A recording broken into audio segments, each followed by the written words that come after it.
Hello, brothers and sisters. Good evening to everybody. I'm happy to be here serving all of you once again, virtually. The best lang part of this is that we can go to mission anywhere in the world, become speakers anywhere in the world without spending a peso, right? And just allow me to share my PowerPoint, brothers and sisters. This will be a new material, and it's exciting. I studied the material. It's very pastoral. It also deals with a bit of skill, no? Or a lot of skill in terms of speaking.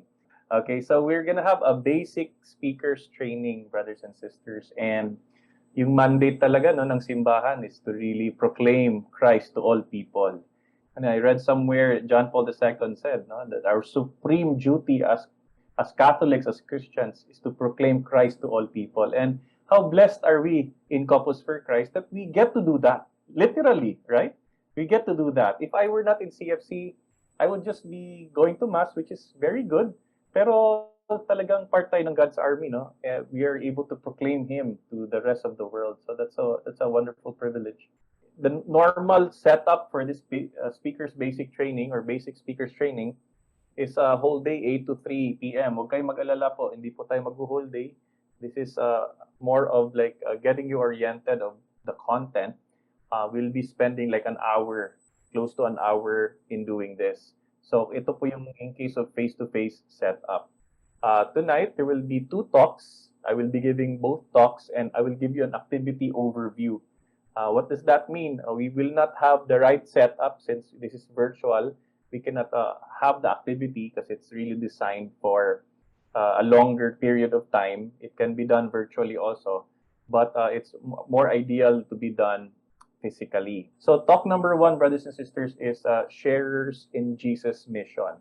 As we all know, when we were baptized, we become priest, prophet, and king, sharers in the roles of Christ in our faith, di ba? He is the Christ. Christ meaning anointed as priest, anointed as prophet, anointed as king. And particularly when we give talks, we are doing the role of the prophet as baptized Christians. At maganda lang, no, na-pray over po tayo sa ating CLP, ay itong baptismal gifts that we have ay lalong lumabas. Lalo na yung mga prophetic gifts natin in a sense that we are proclaiming the gospel of Jesus. Ano po? So we want to emphasize here in the first talk is that we share kung anong ginagawa ni Kristo, ginagawa din natin. And we all know that Jesus really, spent the 3 years of his ministry preaching and revealing the mysteries of God. And he really revealed so much of who God is by him being there, no? God in the flesh. So our objectives is our number, no, the first is to present the fundamental purpose of being Christian, which is part of it is really proclaiming God's word. Second is to impart the role of the Holy Spirit in the task of evangelization. So it's going to be a very foundational pastoral talk for all speakers. Let's talk about proclaiming the good news. Proclaiming the good news is at the very core of the church's identity. Talaga, no, if you look at if you look at the Eucharist, talagang meron the word, no? The word, and the second part would be the partaking of the Eucharist. No? So talagang siya, the proclamation of the word is very important. I remember po I was in Youth for Christ and nagulat po ako that mga speakers pala ng aming youth camp ay mga kabataan din. Sanay ako na mga matatanda, but in our community at a very young age, we are already empowering Christians or Catholics to really become bearers of the good news. And dala-dala na po namin yan hanggat sa pagtanda po namin in everything that we do. In social media, we proclaim God's word in our actions, in our messages. And I praise God for that gift that was given to us through Couples for Christ. And we cannot really truly become Catholic if we do not tell others about Jesus Christ. Kaya nasa puso talaga ng ating simbahan ang mag-proclaim kung sino si Kristo sa buong mundo. Okay? If you really look at the St. Paul's theology or the letter of St. Paul to Romans, chapter 10, verse 14, napakaganda po nito. How are they to call on in one whom they have not believed? And how are they to believe in one whom they have never heard? And how are they to hear without someone to proclaim Him? Oo nga naman po, ano? paano nila tatawagin yung Diyos kung walang nagsabi po sa kanila? Paano sila maniniwala kung walang nagsabi na ito ang Diyos? Si Kristo ay nandito para tayo'y bigyan ng salvation, no? Nabigyan ng freedom, that real freedom and salvation in Christ. Okay, so someone has to really preach this. Someone is tasked to really proclaim the good news. And as speakers, that's what we are doing literally. We are proclaiming Christ. And if you look at our CCC, no, Catechism of the Catholic Church, God, infinitely perfect and blessed in himself, in a plan of sheer goodness, freely created man to make him share in his own blessed life. Talagang gusto ng Diyos ay so that we will be in communion, no, to be in communion with him, to be able to feel and embrace his blessings, no, para ma-bless yung tao, para makasama natin ang Diyos. Okay, so God yearns to impart with us the richness and abundance of life with him. Sabi nga, di ba? I have come so that you may experience the fullness of life.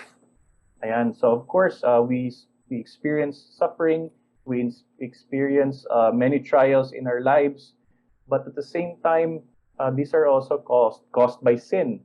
And ang gusto ng Diyos ay talagang mabuhay tayo ng ayon sa kagustuhan niya, according to the will of God, and following Jesus' examples, so that we can really live a life of abundance with our Lord. Now, for us to be able to share in that abundant life, to share in the blessing of God, kailangan magpakilala ang Diyos po sa atin, diba? Because there is no way for humanity to be able to penetrate the mysteries of something that is eternal. No, parang kung sa usapan pa po na practical, no, yung tao tsaka yung isang langgam ay mahirap mag-usap. Diba po, ang layo po ng gap ng ating yung talino po natin ng langgam tsaka nung tao. Pero kung i-compare yung tao sa Diyos, mas malayo po compared sa langgam tsaka sa tao, no? Mas malayo. And therefore, the only way that we can learn about God is when God discloses himself, when God self-communicates, to be able to reveal himself to us. Therefore, God communicates to us through prophets and ultimately through his Son, Jesus Christ. Para po yung gap ng pagkalayo ng Diyos sa tao ay mapag-isa po. And as speakers, we are that mouthpieces. We are that prophet para mapalapit yung ating Diyos sa tao, no, at ang tao sa Diyos. We act in the capacity that we are Christians, that we are, sinabi nga, di ba, natutunan natin, alter Christus, another Christ here on earth. So whenever we speak, we're actually bridging man and God, as prophets would do. So ganun po, no? There's a God's self-disclosure and self-communication. And of course, the first ones who were charged to proclaim the gospel are the original, di ba? Yung 12, the disipulo ni Cristo or apostles of Christ. No, so sabi dito sa Matthew 28 verse 19 to 20, which is popularly known as the Great Commission. No, it's not the Great Suggestion. It's the Great Commission. So sabi dito, go therefore and make disciples of all nations, baptizing them in the name of the Father and of the Son and of the Holy Spirit. Praise the Lord po. In CFC, I fully experience this. Napakasarap po, no, ng magmisyon at magsilbi sa Diyos. Kahit magpadugo tayo sa mga pamasahe, in everything, tayo pa ang nagtatithe, di ba? And all, we were giving our all for the glory of God and to be able to proclaim His gospel to the ends of the earth. And truly indeed, as we see now, there's just so many CFCs all over the world. Not only that, of course, our Catholic Church is widespread. But again, we see that there is a lot of nominal Catholics, di ba? So the second largest religion nga is former Catholics, di ba? Or nominal Catholics who are inactive in the faith. So we therefore need to rekindle and to really bring the power of the Holy Spirit to them through the Gospels. So let's look at the role of the Holy Spirit, brothers and sisters. Sabi dito, no? But you will receive power when the Holy Spirit comes upon you, and you will be my witnesses in Jerusalem, throughout Judea and Samaria and to the ends of the earth. The first time I gave a talk, brothers and sisters, I clinged on to this talk because the first time I gave a talk when I was around 18 years old or 17 years old, it was the talk about the Holy Spirit, and I was so scared. But when I read Acts 1 verse 8, no, when the Holy Spirit will come upon you, you will be my witnesses. And there we draw our strength. And there we depend upon the Holy Spirit. Of course, we strive to become eloquent speakers. We strive to become speakers who really know their material and are able to witness the faith, right? As they give a talk. Pero mas importante po natin po, di ba po, ang basis ng ating pagpili ng speakers ay more on, does he live out? Does he live out the message of the talk? Di ba? Yun yung masarap dito sa Couples for Christ, ang maganda sa CFC. We really, how we qualify speakers is how they witness. And you will see this, that the Lord is using all of us here in Couples for Christ. Pag available ka, and if you are able to live and strive to live a righteous life, then you will be able to be given the task to become speakers and depend on the Holy Spirit. Ayan po. So, the role of the Holy Spirit, we look at, there are two, no? Giver and guide. So, I'll talk first about the first role, which is the giver. And we hear this in the Creed. The Holy Spirit, the Lord, the giver of life. Wow. No? The Holy Spirit gives life to our talks. The Holy Spirit breathes in inspiration to our talk. And if there is a reason why people sometimes cry in talks, or people are touched by talks, or people are so inspired, it is because the Holy Spirit breathed in life to them, breathed in that inspiration to them, and they were open to that inspiration, and now they are empowered. No? So, regalo talaga. No? Holy Spirit is the giver of the gifts. And in Hebrew, there is a term for breath, no, which is ruah, no, ruah. So, ang ganda ng role of the Holy Spirit in our life. Pag nagbibigay tayo ng talk, ay talagang nabubuhayan ang mga tao because of the role of the Holy Spirit. Sabi dito, the renewed life is sustained by the gifts, no, bestowed by the Spirit, aligning the believer to the image of Christ. So may mga regalo, yung our sanctifying gifts, they're given to us by the Holy Spirit. Peace, piety, and all the other gifts. We have been giving all this. And it is the Holy Spirit that sustains us. Okay? Yung ating journey to holiness, it is the Holy Spirit that allows us to tread on that path and give us the courage to actually live it out, a life of holiness, although we sin a lot of times, and the Holy Spirit inspires us to just be led back to our Lord Jesus Christ.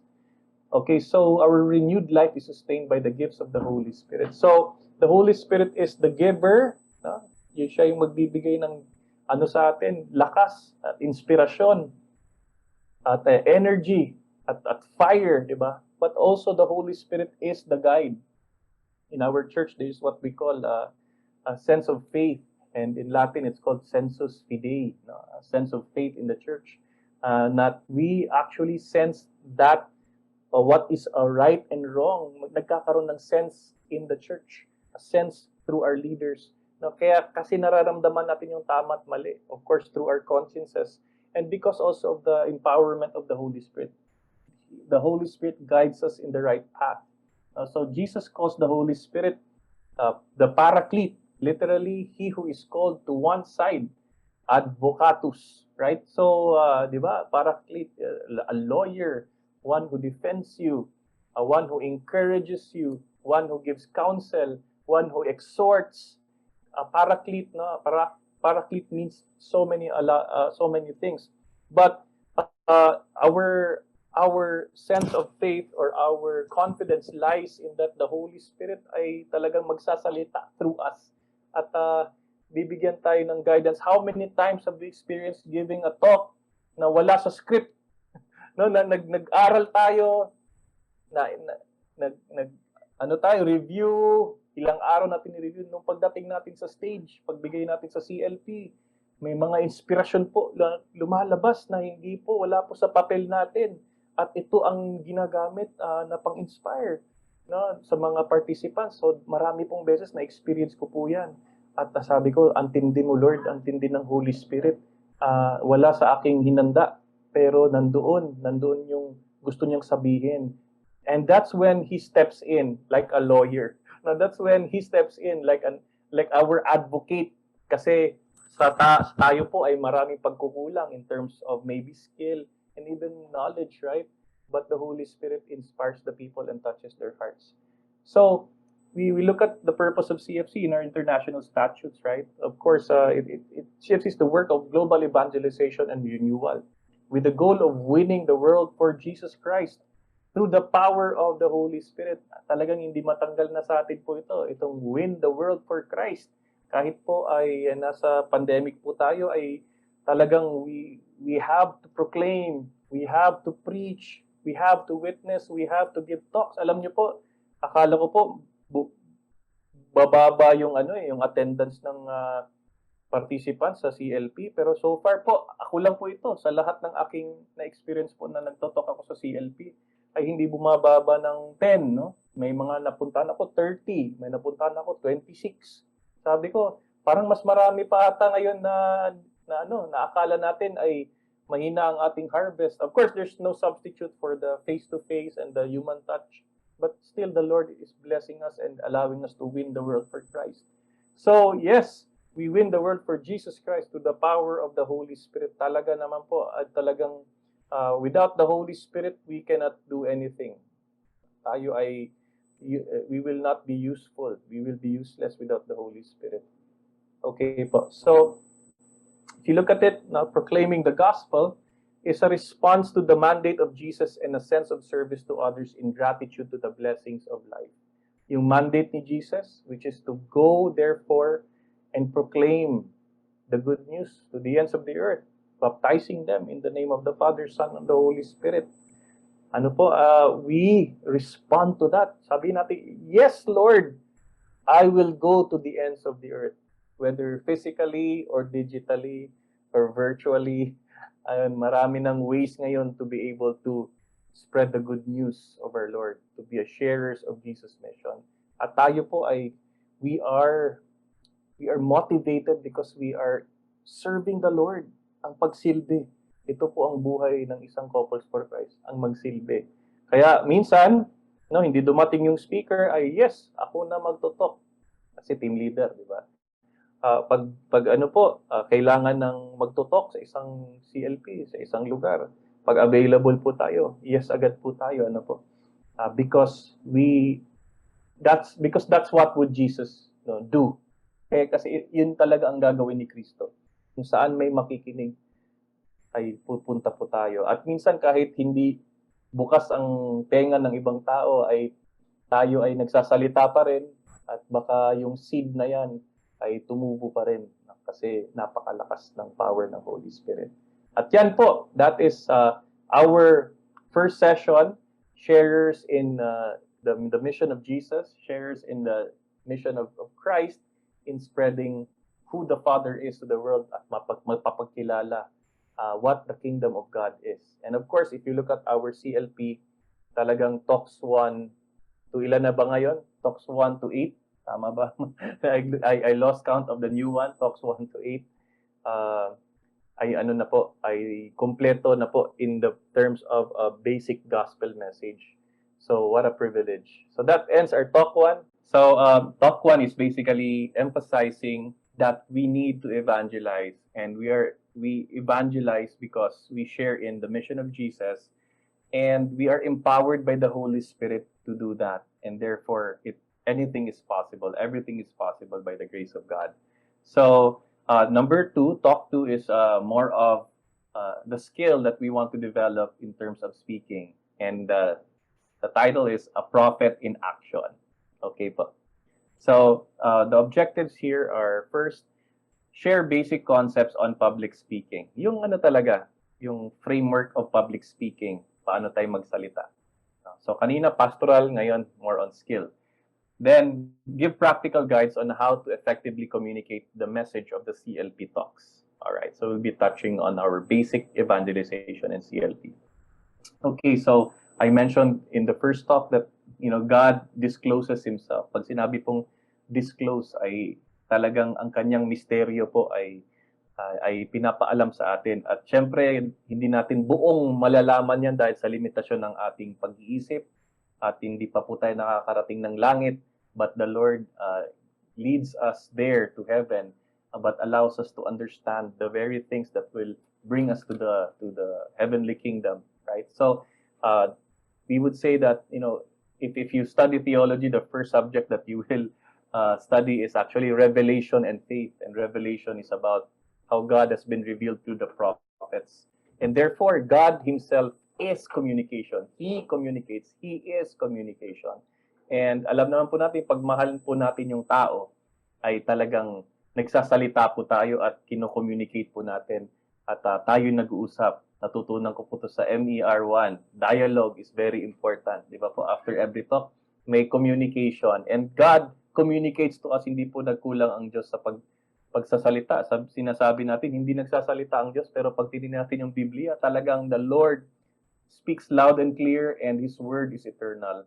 So we know God through the Bible. We know God through our teachings. We know God through the day-to-day life that we have in our own experiences, right? So communication can be used referring to God's self-revelation to man.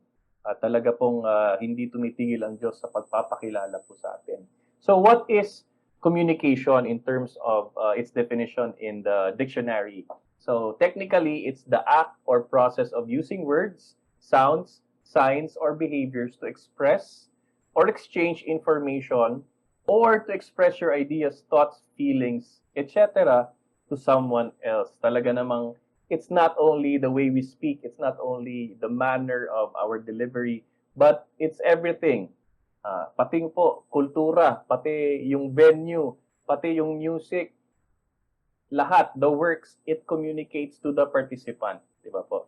At tayo'y nai-inspire sa buong setup. So the speaker is one part of communicating, but the rest of the setup in our CLP, in our talks and teachings, they are communicating already messages to the one attending. Kaya importante po that we're able to send the right message in every aspect that we do in our preparations. So there are two basic parts of communication, di ba? May sender, may receiver. Para pong nagte-text tayo, nagsisend tayo ng message. No, then natatanggap po yung message. Pero minsan po ay nagloloko ang mga service provider ay hindi ko natanggap yung message. Ganun po. So may failure to communicate, no, na message sending failed. So minsan ganun din po tayo na nagkakaroon tayo ng message sending failed, may kino-communicate tayo, di naiintindihan ng tao. At bakit po nag-aaway yung dalawang tao? Nagsisigawan po sila, di ba? Kahit naman po naririnig nila, kahit pwede namang hinaan yung boses, kasi there's a failure to communicate. There is something that he wants to emphasize and that person thinks na maiintindihan ng tao pag sinigaw niya. Pero kahit gaano siya sumigaw, hindi pa rin nagigets ng tao, hindi pa rin niya naintindihan. So there's that gap, no? There's that failure to communicate. So how many times have we seen that in our CLP where, for example, the participants get bored, di ba? So hindi nag-penetrate yung way of communicating sa tao at dahil bored yung tao, natutulog siya, naiidlip-idlip siya, no? So hindi na siya nakakapakinig ng maayos. O kaya yung sound system ay hindi maganda, no?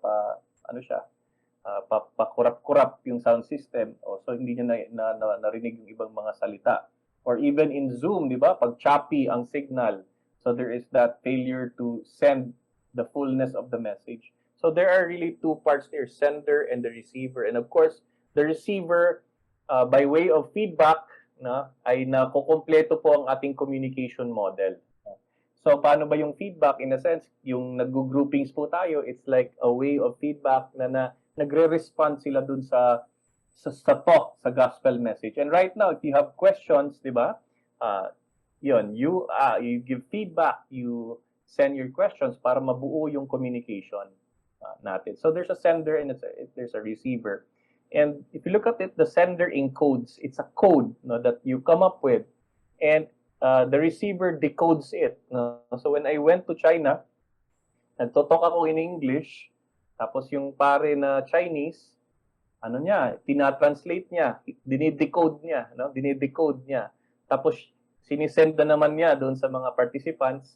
So after 5 seconds na nagtotalk ka, after 10 seconds pa magaganon ng mga tao, 'di ba? Kasi ini-encode, dinidecode, no? Ang English, dinecode ang English into Chinese, in-encode, sinend naman, tapos may tanong yung participant, tapos i-encode and decode naman. So communication is like that. No, it's like encoding and decoding. Right now, I'm preparing this talk.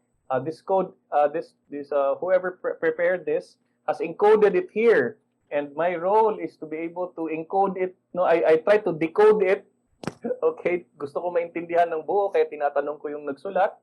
Then I understood it. Then I encode it to you. So it's really like that. No, it's how you send the message that is very important. And again, pag hindi naintindihan ng tao, there is a lack on the part of the sender, kasi hindi natin inaral, 'di ba? How the receiver can decode it, no? Madalas talagang ano siya, we blame the receiver, di nila naintindihan. And kasi ano 'yun, intelligent joke. So hindi sila natawa, no? Kasalanan ng receiver.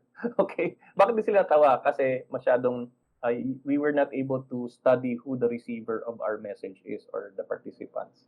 Di ba po? All right. So ganyan, no? So we have to level down or level up, whatever, no? We have to be at the level of the receiver, what is most compatible for them na maintindihan ang sinasabi natin. And there's a deeper aspect to communication as well. No? From the book Communicating Between Culture, kasi we're a global community. And madalas po, nagmi-meeting po sa labas. Madalas, nire-remind, hey brothers and sisters, let's not speak Tagalog because there is someone here from blank, no? From this country. Hindi niya maintindihan, right?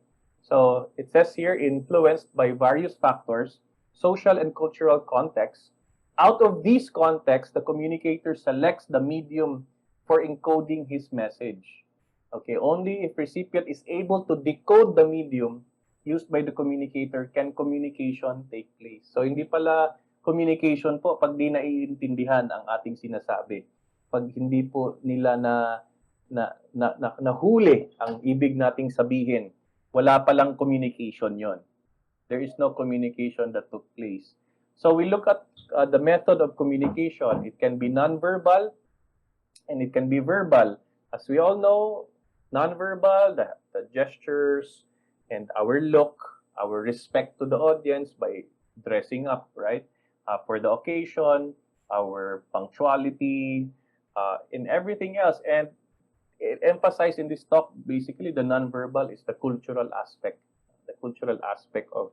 of how you communicate things. So, ayan po, no?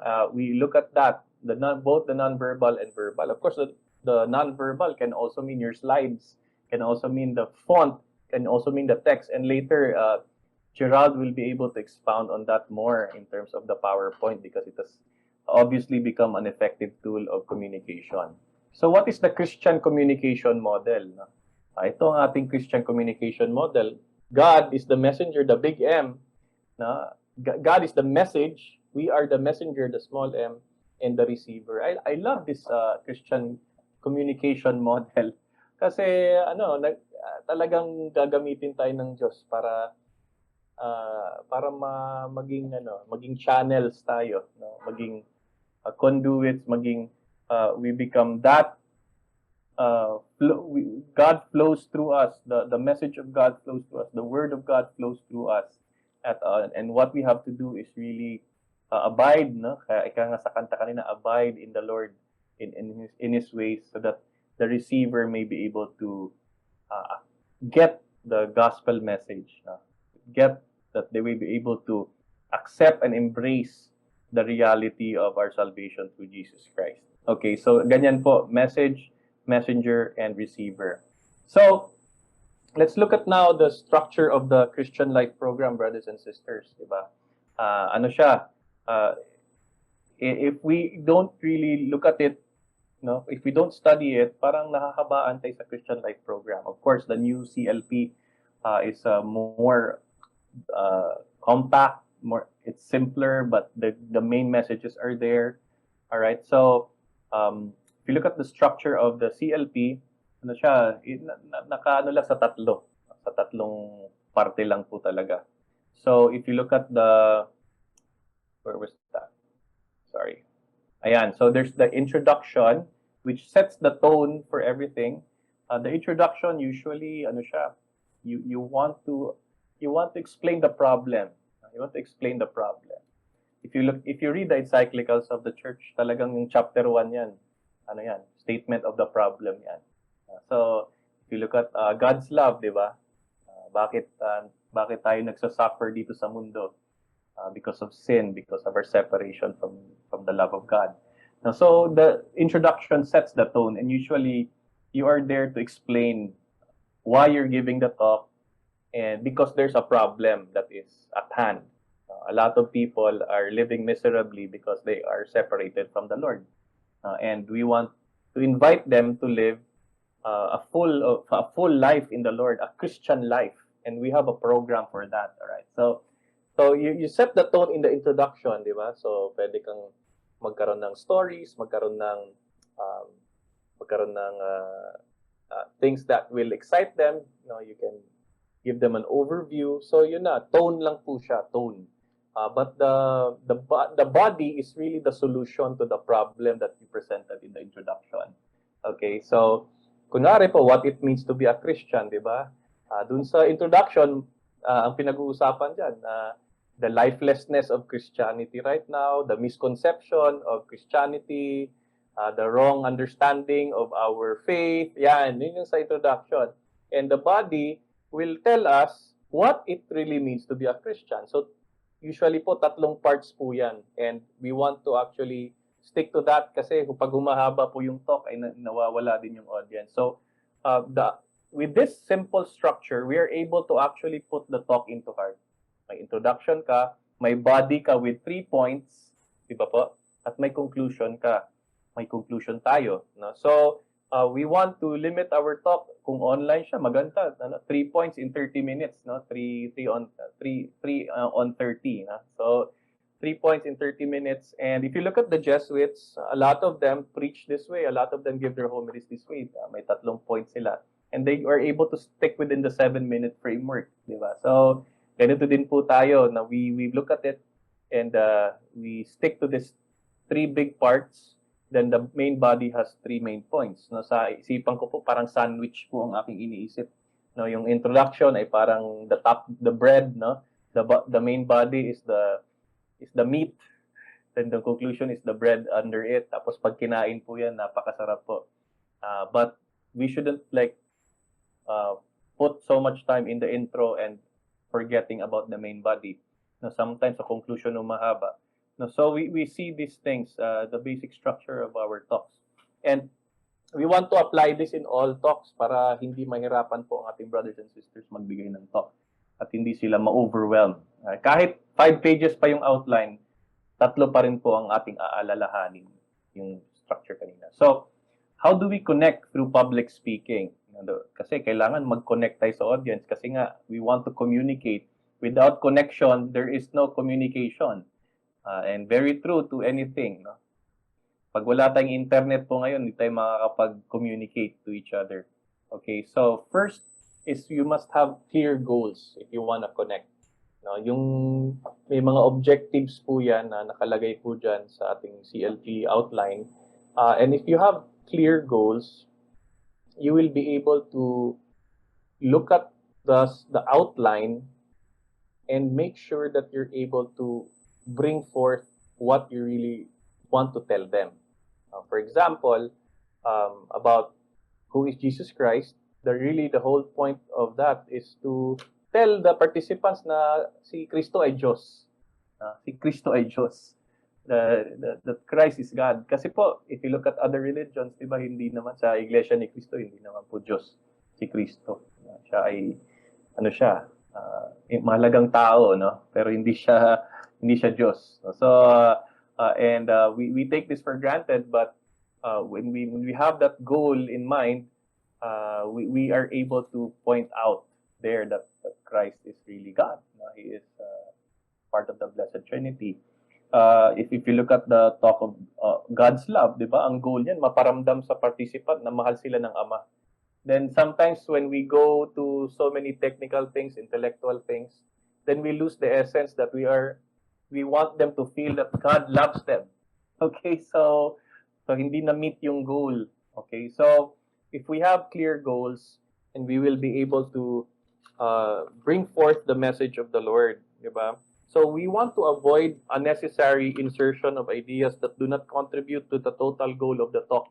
Okay, so marami po we have we have very rich resources ngayon sa ating internet, di ba po? Now we can get YouTube videos and everything na wala doon sa talk, pero the talk outline itself is sufficient already. But adding to it, aside from the basic points there, will make it longer. At the same time, will divert them away from the goal of the talk. So yeah, and we should have clear goals. All right. That's the first thing. Just think of the title of the talk. Think of the goals, at dapat yung goal na yan ay magawa natin. Okay po. So, second is skillful connection. Yan. Tindig, tinig, at titig. Okay, so when you say tindig, medyo mahirap ngayon sa ating Zoom, no? Pero pwede na pa rin naman po, no? Nakatayo ka, pwede pa rin naman po magbigay ka ng talk, but whatever is more comfortable in your setup and more at ease sa mata ng tao. But in the physical sense, pag nagto-talk ka sa mga conference, dapat na hindi tayo nagsaslouch, and we are our feet are planted, you know, steadily there. Tapos naglalakad tayo minsan to the right, naglalakad tayo to the left to make it more dynamic, no? Pero iwasan natin yung magagano ng microphone, tapos wireless mic pala. No, so wala din pala. No, so nahabit mo lang na gumagano ng microphone. So, you know, the posture is very important because your presence alone can already communicate, can already talk. Pero pag yung presence mo ay hindi ka confident, parang takot ka, parang kakainin ka ng buhay ng audience, ayan. So, pag ganun ka, tapos nagsasabi ka, ano po, talagang ma-empower po tayo ng Holy Spirit. Of course, it's maybe a person's way, no, baka a humble approach is good, but generally, you want to stand up there with authority. May tindig ka. We want hindi mayabang na tindig, but because people go to a talk because they want to learn, and they want to learn from someone who has studied their material and are confident because they're empowered by the Holy Spirit. So we want to project that, at least in our posture, in the way we project ourselves, in our the way we stand up and deliver it, our own presence. Yung ano naman, mouth po, yung tinig, no, yung pagsasalita po natin. So sana hindi monotonous, pwede po kasing mangyari. Hello brothers and sisters.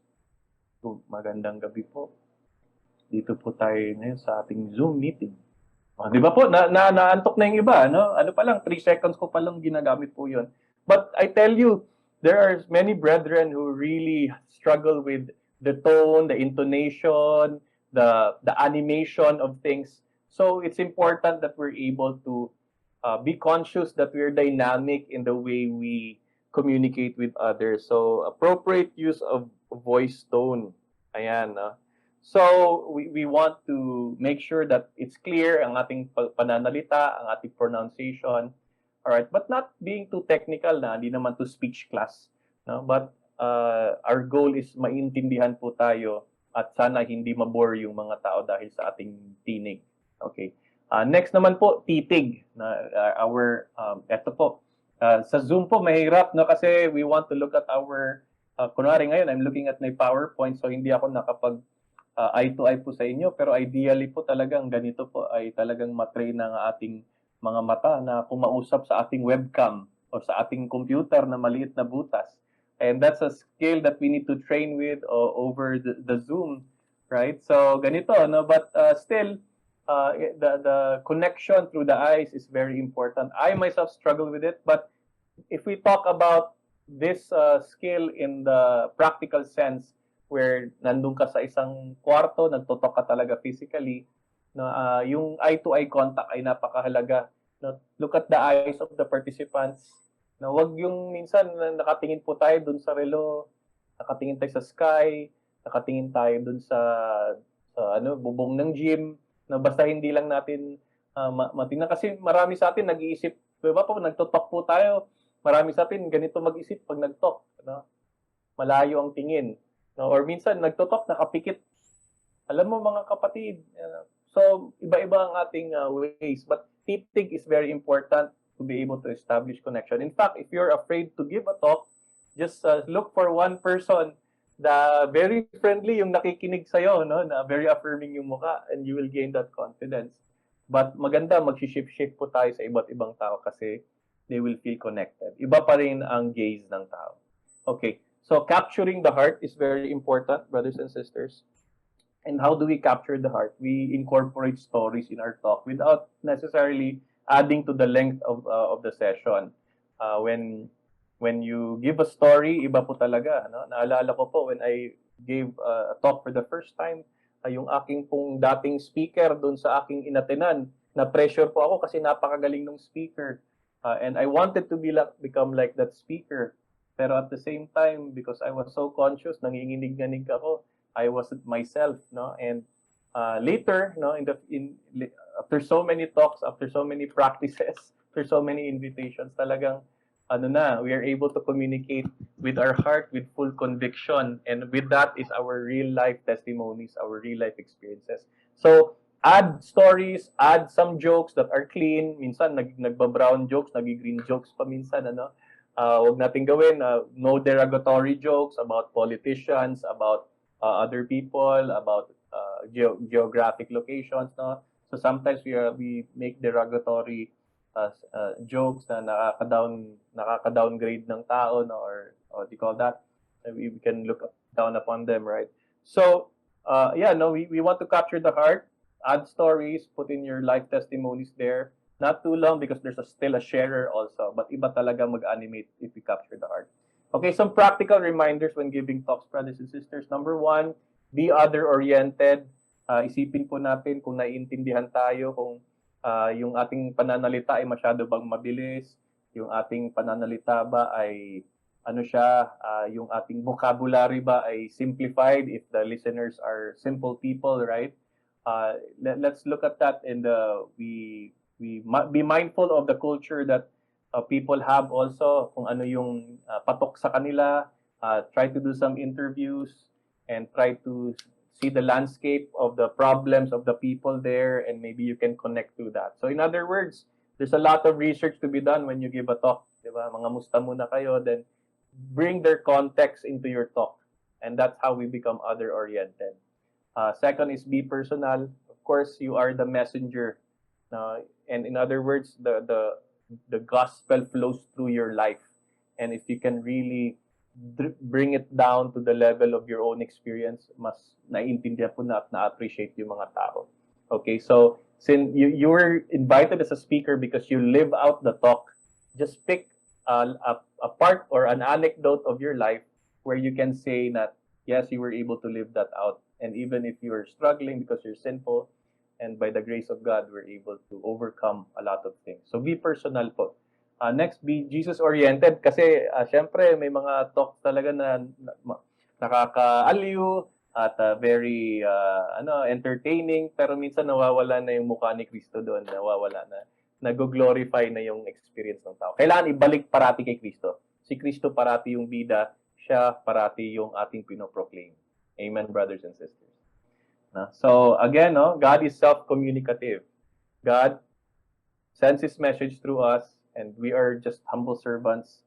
And magpagamit tayo sa Diyos, mga kapatid, brothers and sisters, wherever and whatever form of communication, whether it is a talk, whether it is a sharing, whether it is counseling somebody, or just being practically a household head to your members. God communicates through you. Okay, so yeah, that's our talk number 2, brothers and sisters. Prophets in action. Ayan po. That's how we are able to become the prophets who really live out and speak the word of God. Ayan po. So we go directly po to our activity overview kasi after these two talks, normally meron tayong i-apply natin yung principles ng talks. And this is the more exciting part kasi the audience gets involved. Ito yung ating speakers workshop. So you want to prepare pieces of paper with written CLP talks from 1 to 8. So 8 yung ating talks sa CLP. Ayan, mag-ano tayo, parang monito-monita, no? Yung nakabilog siya. Ayan, so 8 siya.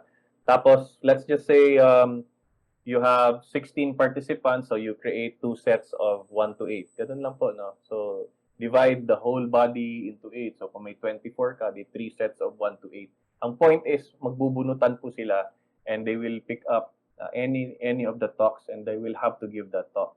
Okay, so participant will pick up a piece of paper and the service team should be able to provide the expanded outline to all the participants. Ayan, no? So magpa-practice po sila paano ibibigay yung CLP talk. And the participants will prepare talk based on the following. So yung 3 major points, yun yung pong kailangan ma-emphasize kasi po sa CLP natin ay may 3 na. So, kunwari yung sa ating God's love, di ko alam kung ito pa rin, no? So, God's love creates, God's love forgives, God's love redeems, di ba? So, yun yung 3 major points. So, kung sa ating activity ay maibahagi ng ating speaker po yun, ay successful po yung talk niya. Ganun po. So, 3 major points. Second is application of principles. Ang tao ba ay nakatindig ng maayos? May titig ba siya? Yung kamusta ang kanyang tinig, di ba? Kamusta ang kanyang tindig, tinig, at titig. Ayan, kahit yun lang ang principles na pwedeng maging basis of our evaluation, then that would be really effective. No? So, and of course, the talk, although dapat 30 minutes yung talk, it's a concise or a brief approach of the talk, just 10-minute delivery of talk.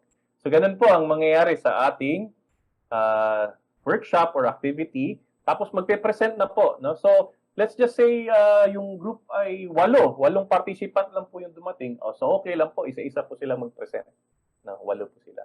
Pero sa palagay ko po, kung 16, kailangan i-break into 2 groups na po yan para po hindi masyado tumagal yung ating workshop.